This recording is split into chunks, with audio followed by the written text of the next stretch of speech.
Hey everyone, I'm Jeff McCord, co-founder and CEO of Your Enneagram Coach.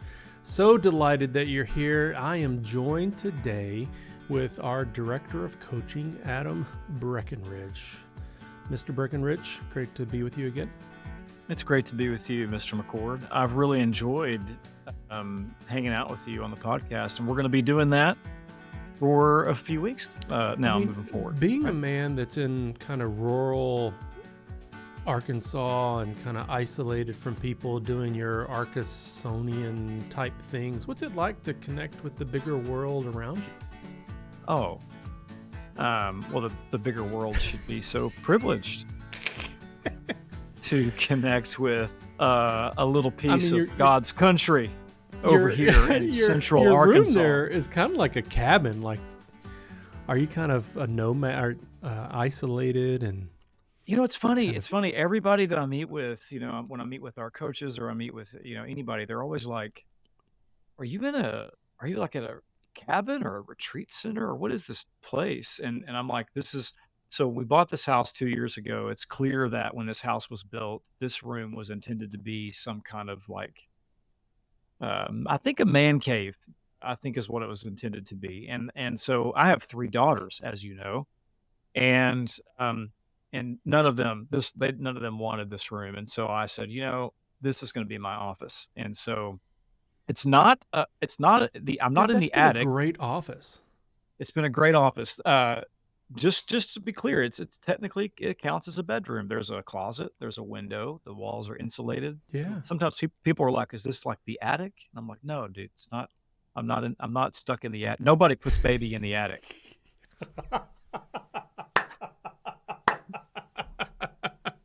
This is my office.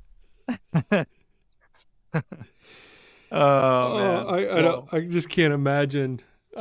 Does anybody call you baby? Does your wife call you baby? No. What's your pet nickname? What's your husband name? No. Sometimes she might go with honey. Honey? Just honey. Just honey.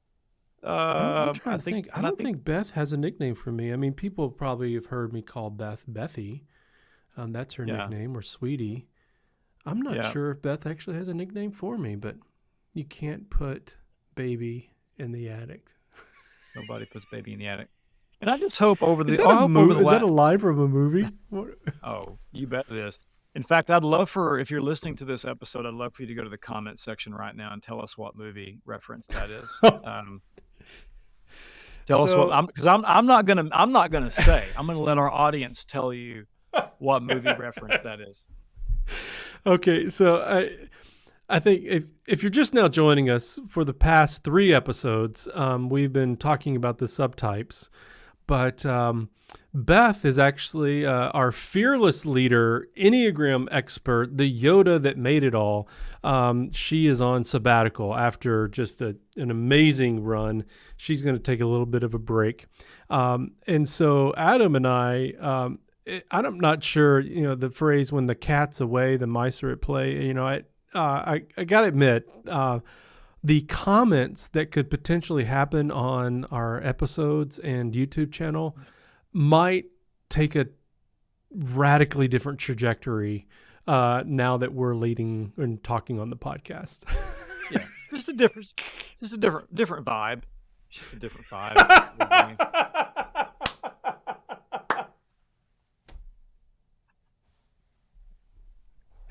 It's a different vibe. Oh man, that's the only way to put it. Look. You still get the Enneagram insights and the relational application, the rich relationship application, and you're going to get elements of our pastoral. Dude, I mean, we take people on a journey. Yeah, they have no idea where they're going. Neither do we. Yeah. But that journey includes the ridiculousnly.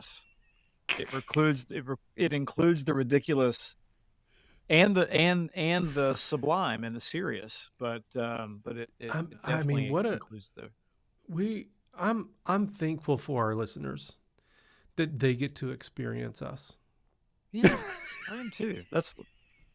I I'm not I'm sure my family would say that about their experience of me. I will say, last year, many of you know that I ended up having bypass surgery and have That's been on right. a little bit of a health journey, some might say, since that time. But they almost lost the El Macordo. So, yeah, they were perceiving a reality of Yeah. without me, and that was a scary reality That for was them. So, not cool, Jeff. It was not cool. It is the least cool, least funny thing you've ever done in our relationship. but I thought the funny moment that you and I had in that, because there were some interesting moments throughout, but you texted me, and I was in an ambulance from one hospital to the other where I was going to have my surgery, and you texted me, and I responded back something like, "Yeah, I'm in an ambulance right now," and you're like, "What?" Yeah. Yeah, and I How? did not know whether to take you seriously or not. Because that's part of our relationship. Is like you're like, "Yeah, I'm on my deathbed." And I'm like, "What?" Like, but are you really? Are you really? And I'm like, this was a really, you talk about a 6 going into like self-doubt of like, how do I respond to this text? Like, do I make a joke? Do I say do I just like the text? Or but I chose instead I think I texted you back and immediately called Beth, and I was like, what's going on? Like, he Had we says he's not in told you what was going on yet? oh no, I knew what was going on, but I did not know. I knew you were in the hospital, and I had texted to check on you. The development that had happened in between our last communication, which had just been earlier in that afternoon, we had communicated, but in the gap of our communication, you had gotten some results, and they had said, we need to move you now. We need to get you ready. We're going to move you, I think, or something happened. They transferred you to another hospital, I think is what Yeah. happened. And that's where you ended up in the ambulance. And that's where you had gotten the news that things were more serious. And that y'all had just found that out. So I did not know that yet. And when I texted you, I was so surprised and then not surprised that you even texted me back in that moment. I'm like, of course he's texting me in the back of the ambulance, He's probably like responding to a customer service email or something too. It's such a 6 moment. Like, yeah, as long as I'm still ticking, I'm still working, still available. Dutiful, responsible, loyal, trustworthy. Oh, Man. funny. Well, hey, we are the boys are back, and we are here to finish off this series on the instinctual subtypes. And the reason why we're doing this because it's consistent with our vision and values for your Enneagram Coach, where we want to help people to see themselves with astonishing clarity, to break free from the self-condemnation, fear, and shame by knowing and experiencing the unconditional love, forgiveness, and freedom that's in Christ. And the reason why we're talking about the instinctual subtypes is because there's some practical relevancy to it. Number one, this is, say it one more time, that all of our types are like Sherwin-Williams paint colors. There's hundreds of shades and tones of them. And so we can't put stereotypes and put people in a box. That they're going to show up differently. And we shouldn't treat the differences with kind of contemptuous or shaming remarks like, oh, you're not a 1 or you're not a 5. You can't be an extroverted 5. 1s are supposed to be critical of other people. What do you mean you're just critical of yourself and that doesn't show up to others? Or what do you mean you mean you're a courageous, brave, but anxious 6? What does that even look like or mean? And it just explains a lot of the variances between each Enneagram type. And 2, the instincts are actually a precursor to our Enneagram style of relating. So the instinct is what sort of is activated first that brings personality online. And so this is when these instincts go off, this is what our personality types are responding to in order to kind of navigate how we address our humanity and living in a fallen world. Adam, why don't you go through what the three instincts are, and be sure to include a definition of the counter type, because we've been addressing that each type has a counter type. Of the three types of a number, there's one counter type that's uncharacteristic of that type. And so why don't you go through and just give us a brief explanation of those? Absolutely. Yeah. The first instinct is what we call self-preservation, and this is a focus on, do I have what I need to survive? It helps us take care of our own safety and health and well-being, and make sure that we have all the resources that we need. So that's self-preservation. The second instinct is social, and this is more focused on society, or my people, my group, my herd. This is how is my presence and actions and attitudes affecting those around me? Adam, I want to be in your herd. Oh, I think we ought to create our own herd. You are definitely in my herd. We talk about the buffalo that run into the storm together. Yes. Oh, we're running the storm together, bro. You're the one that introduced me to that idea, and it's a noble idea. I love, referring to noble. Our herd. I'll be sure to. I'm sure the other team members will appreciate us now. We're no longer a team. We're a herd. We're a herd. That's exactly right. Herd mentality. It's a band name. The Herd. It's a band name. The Herd. That's it. You could be the front man of that band. And that's the social instinct. And then, your third instinct is one-to-one, or some call it sexual. And this is an intense focus on one-to-one relationships. This is an intense drive for intimacy, and it's a strong awareness of the chemistry that you have between yourself and one other person, or a select small group of people. But that's the one-to-one instinct, and we use all three. All three instincts can show up for us in different ways to help us connect and protect, or another way to say that is survive. And when your Enneagram type meets your instinct, again, we have all three instincts. When your type meets the three instincts, it forms the three subtypes. So every Enneagram type has three subtypes. It's almost like three different versions of the same type. So there are 27 total instinctual subtypes within the Enneagram. And as you mentioned earlier, Jeff, there are 9 countertypes. So in those subtypes, each Enneagram type has a countertype. One of the subtypes is going to go against the flow of the Enneagram core type, or main type. So the easiest example for us, the softball pitch, is we talk about the sixes. It's kind of the most famous of all the counter types, because it's so counter. Right. And Jeff and I are both sixes, but whereas sixes are phobic, and they're driven by this core longing for safety, and they're driven by, a lot of times, by fear. The counterphobic six, which is the one-to-one six, is going to deal with their fear by pressing into it. So it's not going to look phobic. It's going to look more like an 8. It's going to look more like strength and power and bravado, and they're going to do what they can to get bigger than their fear. So that's the example for the 6. But each of the 9 types, and we're going to look at this in just a second with 8, 9, and 1.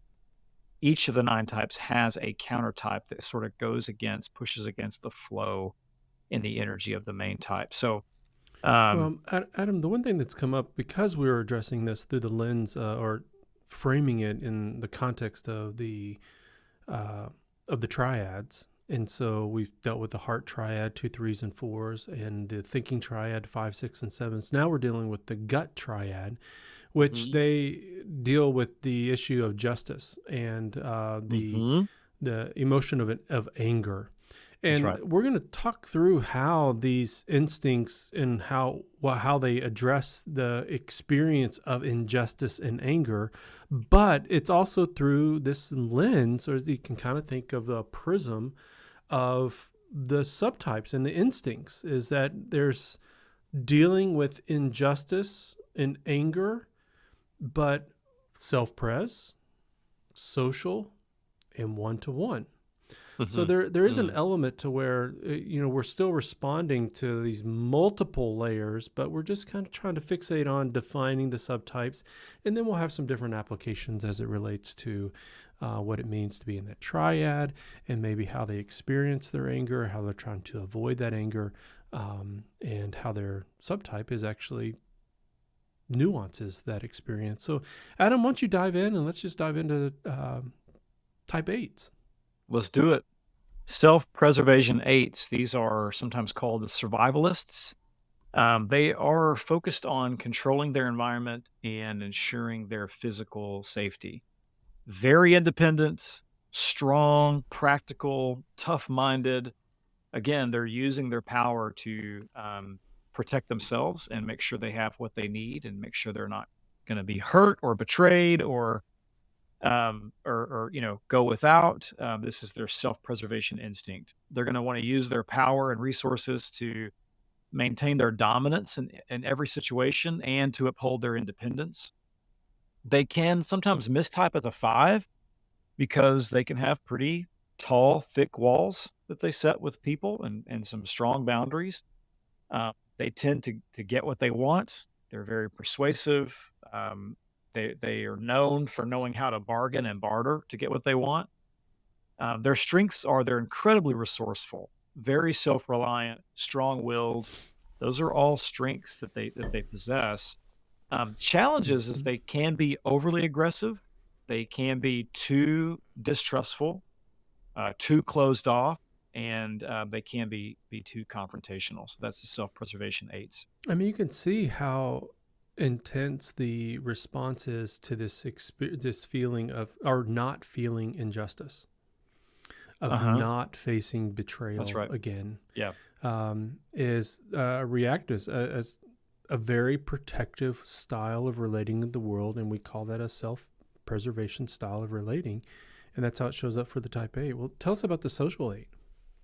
Yeah, the social 8's actually the counter type in this case. So they are, whereas the 1-to-1 8 is highly protective of themselves, the social 8 is very protective of their tribe.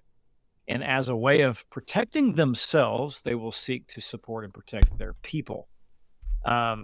They show up as incredibly helpful and loyal, less aggressive, unless you come after their group. I have a friend. She actually ran the hospitality ministry in one of the churches that I pastored years ago, and she is a social 8. And she, for a long time, thought she might be a 2. That's actually social 8s can mistype as 2s because they're very helpful. They're helpers. They're caring. They're pouring out for others. But you want to see her 8 side, you come after her people. And the mama bear instinct comes out, the claws come out, and the strength shows up. And then you feel this energy of like, oh, wow. There's this visceral reaction to someone in their group or someone weaker being attacked or harmed. And they will step in. They will step in and use their strength to bring about justice in those situations. They're more outgoing, typically more friendly, more nurturing, a little more mellow than the other 8 subtypes. Their strengths, as I've mentioned, is they're protective, they're justice-oriented, they're decisive, they're servant-hearted, big-hearted. The challenge is that they can struggle with vulnerability. They can be over-controlling. And man, they don't forget easily. They can struggle to if you come across their people or transgress their people, they can be tough to forgive. They can be tough to ever trust. If you break their trust, they can really put up a boundary with you. So, and sometimes that's really healthy. Sometimes it's not healthy. So that is the social 8. Let's round this out with the 1-to-1 8. Sometimes we call these the possessive 8s. Possessive just means that they tend to come in and kind of take over the whole environment, and they really sort of demand everyone's attention. I mean, they're like magnets. They enjoy the thrill of intense stimulation and adrenaline rushes. These are the 8s that they're energized by conflict, so they might love to start an argument. If you have a 1-to-1 8, this is the one at the dinner table, at Thanksgiving, that's going to roll a grenade on the table and say like, this, this, this is we're recording this episode in the summer of 2024, so we're coming up. This is an election year, so this. If you have a 1-to-1 8, this is the one in November at Thanksgiving that's going to want to bring up politics just to start a fight, and they're energized by this provocativeness and this intense stimulation and the adrenaline of the moment. They are the most rebellious, most provocative of all the different 8s. They want their closest relationships to be as strong as them. So there's this kind of come at me energy, like they do not want to have to be the adult and take care of everyone. So whereas the social 8 can play more of a caretaker role and be more like the adult in the room that's parenting and taking care of, 1-to-1 8s do not. They want you to take care of yourself. I don't want to provide you take care of yourself. Don't make me do it. And you know what? That can actually be really healthy. They're not gonna they're gonna be the least codependent of probably anyone on the Enneagram. And so their strengths are they're loyal, they're differentiated, they're assertive, they're funny. They're sometimes they can make great stand-up comedians because they're so provocative and they love just to throw a bomb in the room and watch everybody's reaction. It can be hilarious. It can also be offensive. So Sure. Their challenges is they can be offensive, they can be overly possessive, too intense, and they can struggle with moderation. So Jeff, that's our subtypes for the 8. And you can see all of this is around who's in, who's out, who's with me, who's loyal, who's in the circle of trust, who's outside of the circle of trust. Some are going to be much more inclusive of that. You can see how they resonate with other. There's definitely some counterphobic 6 stuff that you're noticing in the 8s. There's some 2 stuff dynamics there. We've mentioned before that some of these the 1-to-1 4s can often kind of present as the 8s. There's definitely some 3 types that can. I'm thinking of particularly. Was that the social 3 that can kind of look like an 8? The social 8s, right? And so sometimes there's some mistyping that can happen here as they resonate with other types. But remember, they're still operating from the same core desires, the core fear, desire, weakness, and longing of the 8. But they're in reference to how they're dealing with injustice is it related to how they're seeing the self-pres, I'm in this alone. Social, I'm in this with a group, and I'm going to use my strength to defend all of us. Or is it this more tightly sealed, I'm going to have this close-knit group that I'm still going to remain provocative, like I'm ambivalent towards them. They're in with me, they're out with me, but so I'm going to be possessive of them. I'm going to be focused on this smaller group of people.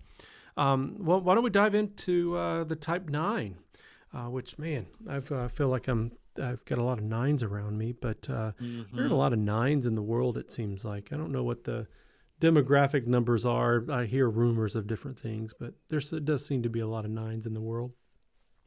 Well, let's look at the self-pres 9. They're the comfort-seeking 9s. Their focus is on personal comfort and staying in their own comfort zones. Their passion is sloth, so they're not fully showing up. And that's seen in how they can merge with familiar routines and physical comforts. Okay, they seek out supportive environments where they are untroubled by other people's influence and expectations. Now, please understand the idea of the passion being sloth. That's true for all 3 subtypes of the 9, but this is showing up for how when they are slothful, they are looking for personal comfort versus like the social 9, which is going to look for that comfort whenever their relationships. I say her because I'm thinking particularly about whenever their relationships are at rest, that's when they are at rest versus their own personal comfort. They can be the most stubborn of all of the nines.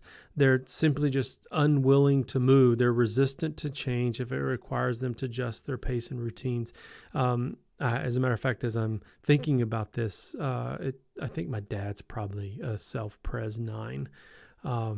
He is so consistent. I think he went to the same donut shop before work for 20 years and got the same donut and ate part of it for breakfast and part of it for his morning break when he was at work. The same chocolate twist, kind of fun, just thinking about that now. Their strengths are that they're very patient, very grounded, and have a lot of common sense, but their challenge is that they become complacent. They're resistant to change. They're in their zone of comfort, and they don't want to move from it, and they can be very stubborn to a fault.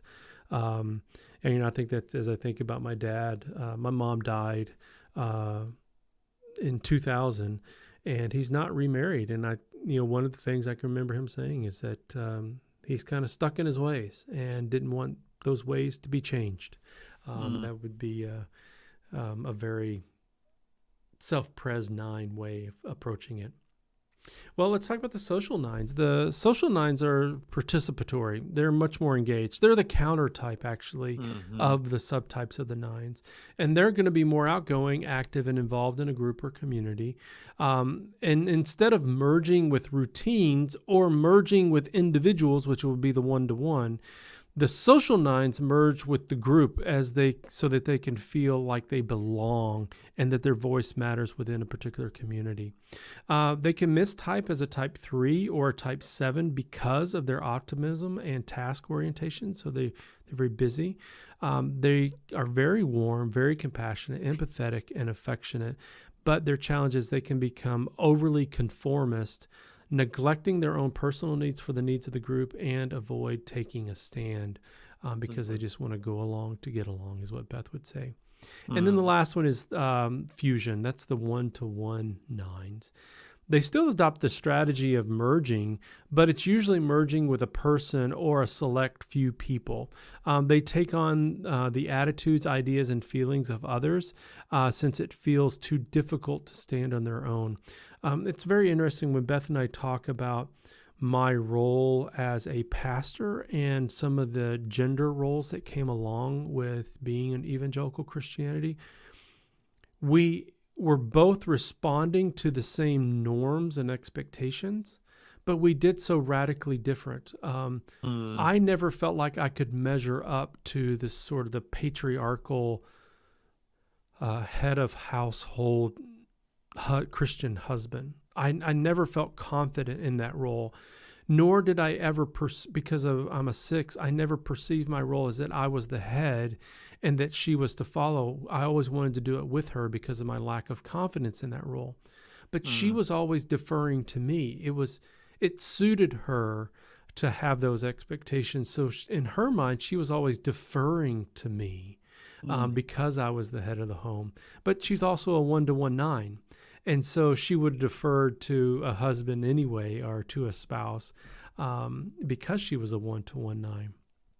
But it's interesting that we're both trying to live up to this expected role, but neither one of us felt that we could or were capable of doing it, experienced a lot of shame regarding it.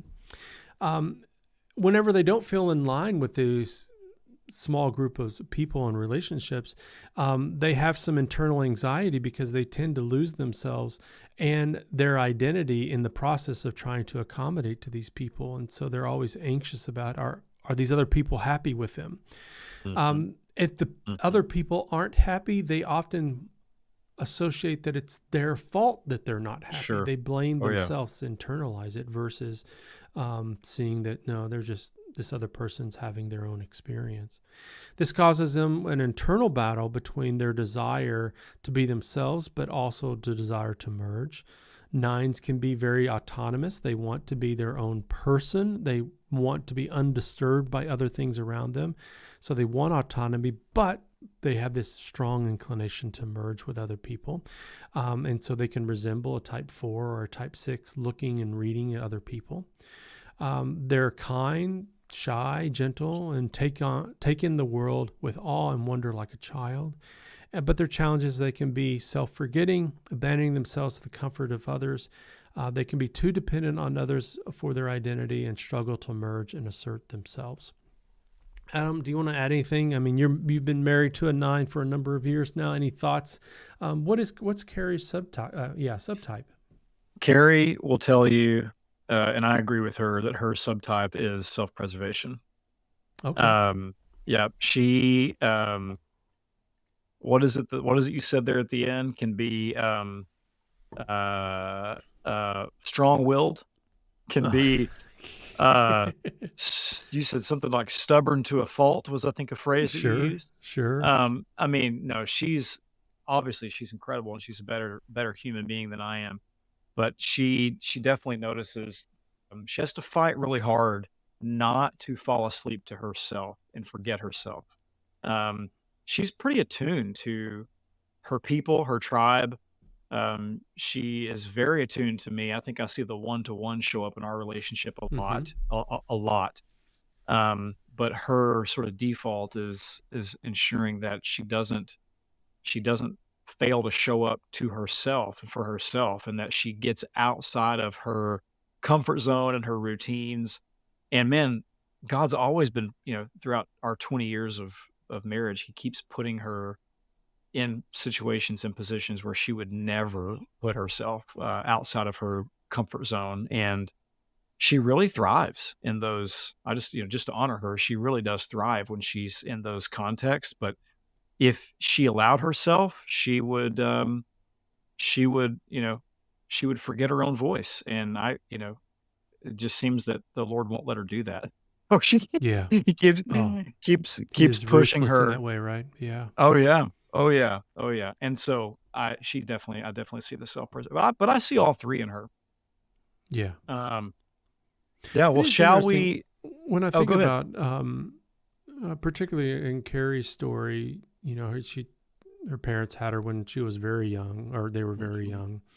And it's interesting you say that self-pres, because that's a big part of her story is surviving in life. And so I do wonder how story and circumstances, the nature nurture stuff, impacts some of these, or it seems to bring emphasis to the idea of these instincts and why we would focus on some or one versus the other two.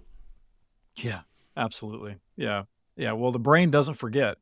If it's hardwired for connection and protection, that's certainly going to be filtered through story, and the body keeps the score, and the brain remembers. And so, yeah, I think she remembers, and her body remembers ways that she had to use these different instincts growing up, and so that's certainly at play. Certainly at play. That's so interesting you say it that way, how these instincts work, and had to use all of them, because in my own life, as we mentioned in the previous episode, I see all three coming up, and I needed all three in my life in light of the family of origin that I had, where they weren't as involved as I just said, my dad being a more self-pres 9. What would my mom would have been? She probably would have been no, she was much more of a social 2. Yeah, so funny, man. My mom, I would absolutely. My mom and dad we just had this conversation that my dad is a self-pres 9, my mom is a social 2. Wow.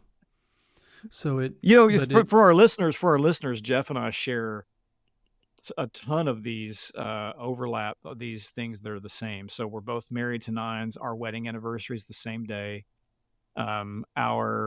We learned one time that our code to get into our iPhone, both of us use our old football jersey number.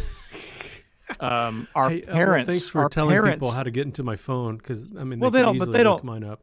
I was actually a successful athlete, Adam. So I'm on the internet. You were not. That's true. So you wouldn't. That's true. Matter of fact, let's be honest, Adam. You're talking to a Hall of Fame place kicker. Hall of Famer. I knew this was where we hey, were going. I knew it. I knew it. In the University of Kansas, Rock Chalk Jayhawk, Hall of Fame, El Macordo. What's the bowl you guys played in? that's funny that you say it that way. What is the bowl, not the Well, multiple bowl like games? I said it like that. I said That's what an I said. insult. I said what I said. Emphasis on the definite article, the bowl that you guys played in. Hey, listen, it's more. I've never played in a bowl, no. So there you go. I've never played in. Now the Razorbacks. Yeah, they did. Okay, so I did games, play for the University of played in a bowl. Kansas when the University of Missouri, the University of Kansas rivalry dates back to the Civil War. It's the oldest rivalry west of the Mississippi, but it was once referred to as the Toilet Bowl because it was such an irrelevant game. But yes, we were the 1995 Aloha Bowl champions. Number 9 in the nation, just to remind you that one day previous. Now we're not too bad. We're actually looking really good. But that's a whole nother discussion. Yeah, you have been. Man, these poor listeners, they've been listening to Beth, and now here we are randomly talking about sports. Listen, you get what you get with us. It's all inclusive. It's an all inclusive package. You get. That's right. Hey, this is like a cruise. Yeah. Like if you want to go rest, we're going to let you rest. We're going to let you heal. We're going to take you to the spa, but sometimes we need to take you to the dance party. That's right. And then we need to take you to the comedy show, like the big show. Sometimes we got to hit up the buffet. This is El Macordo and the Jackal cruise line. But it's funny to bring it all the way back. I just realizing that even our parents, I've known that I've known that both our parents shared an Enneagram type, but even the same subtype is interesting. Fascinating stuff, my friend. Hey, well, let's dive into the last one. This is going to finish out our series here. The type ones, they're always number one in our hearts, but sometimes they're last on the Enneagram walking the wheel. Yeah, Jesus said the last will be first. And that's of course. Ones would love to think that. Ones would love to think that. So we saved the best for last. All you type ones.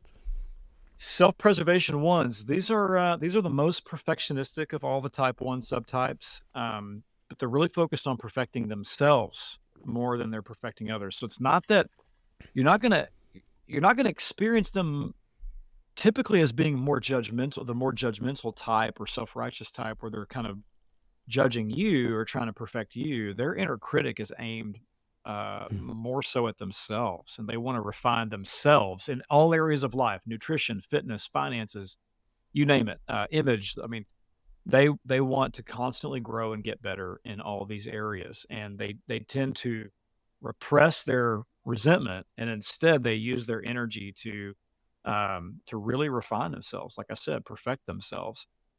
People experience them as warm and friendly.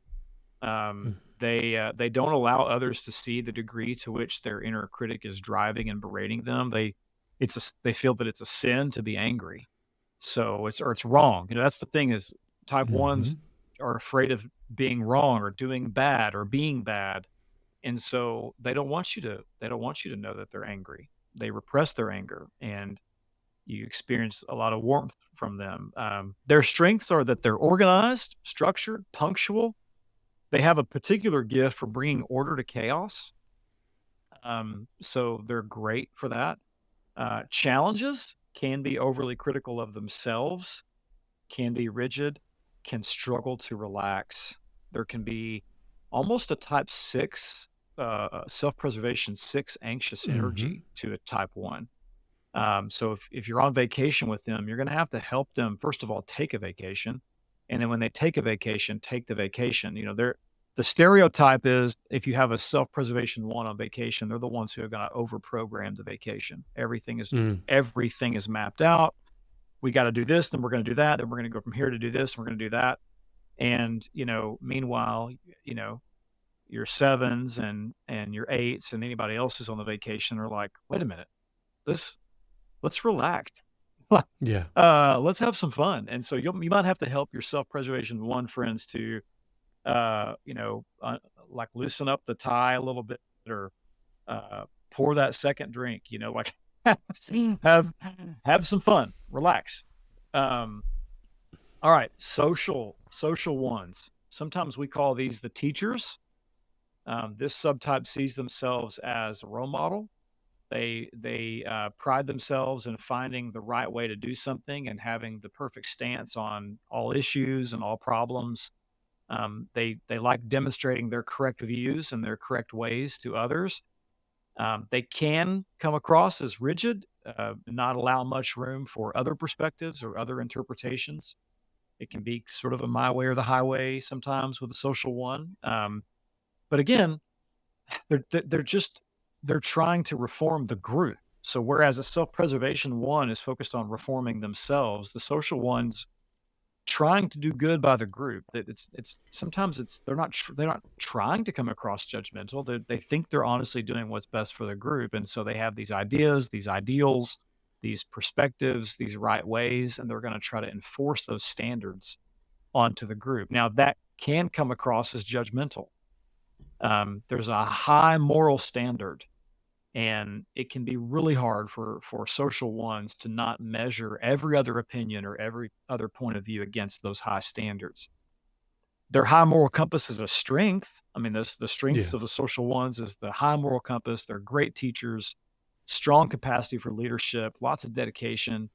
Challenges, if they're not careful, again, they're going to manifest as self-righteous. They're going to be intolerant of anybody that's different from them, or believes differently or has a different point of view, and they can struggle to accept those who are different, and that can be a challenge. You can see how that could really cause some problems in their groups. Um, Lastly, the one-to-one ones, we call these the zealous ones. This is your counter type, because they're more expressive of their anger. They're deeply in touch with their anger, and they're more expressive of it. They're more honest about it. They're a bit more impulsive than other ones. So whereas other ones kind of are straight-laced, organized, put together, kind of manifesting that sort of image, a one-to-one type one is going to be, more impulsive. I'm angry and I'm going to let you know about it. Sometimes they can even mistype as an 8 for that reason. Hmm. They're intensely focused on reforming and perfecting others, but again, it's focused on one-to-one relationships, where not society as a whole, but just on a select few people. They feel a personal responsibility to change people for the better, and they know the right way that things should be done, and they're not afraid to voice that passionately. Their strengths are they are great reformers. I mean, they really are, and they're very passionate. They can have a lot of healthy anger. Healthy anger is just passion. And that healthy anger can get some things done. It really can. Now, the challenge is that they can be overly judgmental. They can be too intense. And if they're not careful, they can overstep their boundaries and lay their ways and their principles onto other people. And that, of course, can cause frustration and hurt when that happens. So they have to be careful with that. So, Jeff, that is the subtypes for our type 1 friends. Oh, that's awesome. Well, everybody, we really hope that you've enjoyed just seeing types through a radically different lens, that maybe types that you're very surprised by. Like, how can they be that type and be so different than what our expectations or stereotypes might be? But knowing the lens of the subtypes really gives us insight into how people work and why they're presenting to us in particular ways, and the opportunity for us to move towards them with curiosity and with compassion to ourselves and also to other people. Realize, I Yeah. love the way that Adam's been phrasing it through this series, about that we were created to look for connection and protection. And these instincts are ways in which we go about doing it, but through the style of an Enneagram style of relating. So we hope you've appreciated this. Be sure to check out the show notes. There's going to be opportunities. We've got downloads, free downloads for you to have a summary of these subtypes in PDF form. Be sure to check out the Your Enneagram Coach blog, where there'll be a blog there that'll list out all of this in text form that you can come back to at any time whenever you are in conversations with your friends and family members. But we hope you've enjoyed this series as we've talked through the different subtypes and the instincts and how they show up for each of the Enneagram types. Hopefully you're going to be staying around with Adam and I as we continue to embark and kind of give Beth the break and step in for her and continuing to offer you some great Enneagram content that's going to help you to experience and understand yourself with astonishing clarity. Because our real dream and hope is that you'd be able to break free from the fear, self-condemnation, and shame to experience the kindness, the love, the compassion of having a intimate relationship with Jesus Christ. Adam, is there anything else you'd like to say before we go? Yeah, just hope that all of you will continue to join Jeff and myself on this virtual, all-inclusive Enneagram journey cruise ship that you're on. That's awesome. And that's going to be our new closing moving forward, Adam. That's right. That's great. That's right. You're going to get more than you on bargained aboard. We're expecting you. Oh, all I can think about. Song? Yeah, it is. And all I can think about now is the Gilligan Island song. Oh, that's probably more appropriate. Yeah. Yeah, because every single podcast episode we do could easily be a 3-hour tour. It's like anybody else could do this episode in 30 minutes. And you got 2 6s on here that, oh my gosh, we could go on and on. I thought it was going to be this elevated, we're on a cruise. No, this is Gilligan's Island. That's all it is. That's all it is. And you're stuck with us. And we hope you'll stay stuck with us because we like being stuck with you.